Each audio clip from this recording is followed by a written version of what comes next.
Mesdames et messieurs,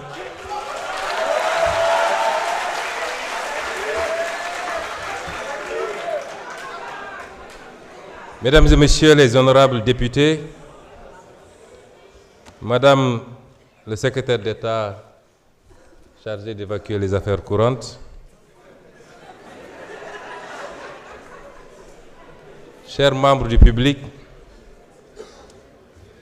avant de vous lire mon discours,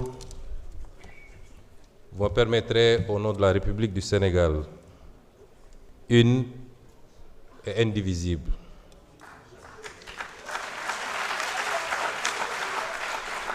d'adresser mes chaleureuses félicitations à mon nom propre, au nom de la représentation parlementaire, à M. Ahmadou Al-Aminou Lo, qui hier a été nommé Premier ministre de la République du Sénégal. Je voudrais rappeler que je connais personnellement le Premier ministre du Sénégal, que j'ai fait nommer secrétaire général du gouvernement rattaché à la primature que je dirigeais, et avec lequel j'ai cheminé pendant 1 an et demi et abattu un travail colossal dans la confection d'abord des référentiels, notamment celui du Sénégal 2050, le master plan, le master plan et tous les autres documents relatifs au référentiel.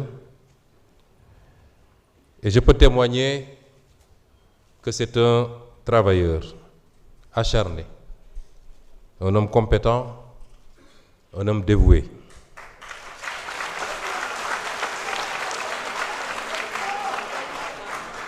Même si par ailleurs, je dois à la vérité que nous avons certaines divergences sur certaines questions, notamment la question monétaire, la gestion de la dette et d'autres questions similaires. Je voudrais dire qu'un gouvernement se forme normalement avec la formation politique majoritaire dans un pays.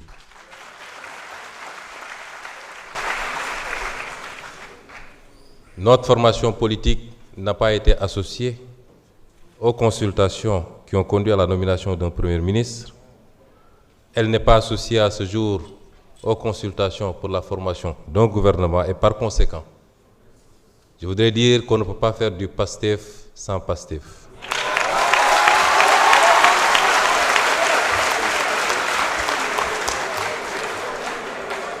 Et la seule référence du socle PASTEF dans un discours ne confère pas légitimité du parti PASTEF. Je voudrais rappeler que les circonstances dans lesquelles cette installation se tient m'amènent à clarifier ces questions.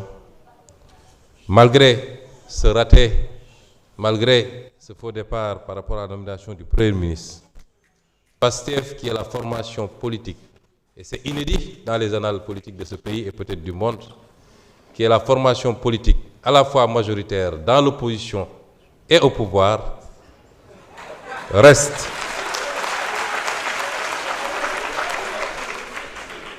ouvert à une discussion responsable qui met de côté les égos pour trouver les voies et moyens d'une gouvernance apaisée et terminer ce mandat dans les meilleures conditions. Et cette discussion ne se fera pas autour des hommes et des femmes. Elle se fera autour des orientations et du programme. Sur quoi devrons-nous entendre désormais avec l'exécutif?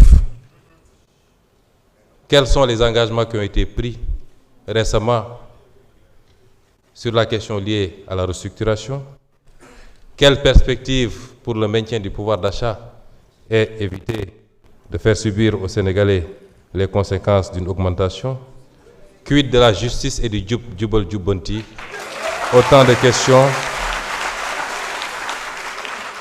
questions qui devront fonder les discussions si l'année avec le président de la République pour pouvoir envisager de continuer à l'accompagner dans la sérénité, le parti, l'Assemblée nationale, les majorités que nous détenons aussi bien dans l'opposition qu'au niveau de l'exécutif.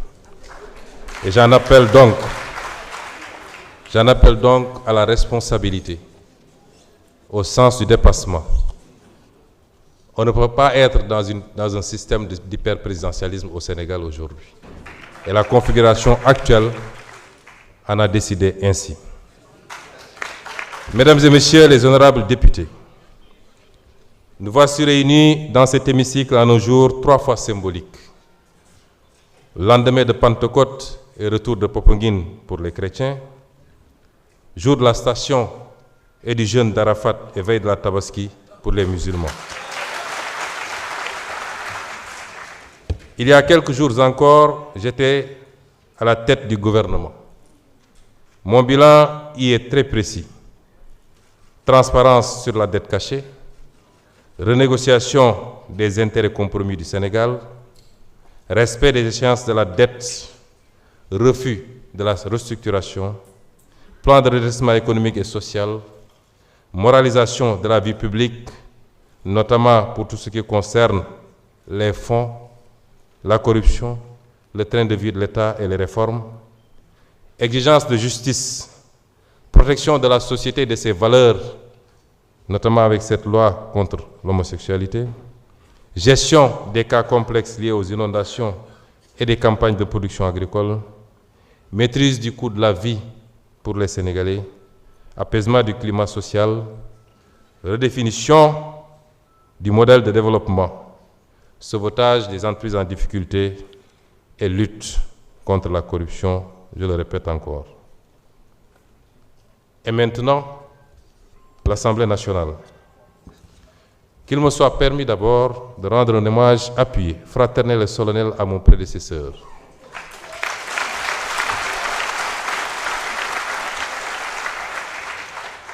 À mon prédécesseur, le président Malick Ndiaye.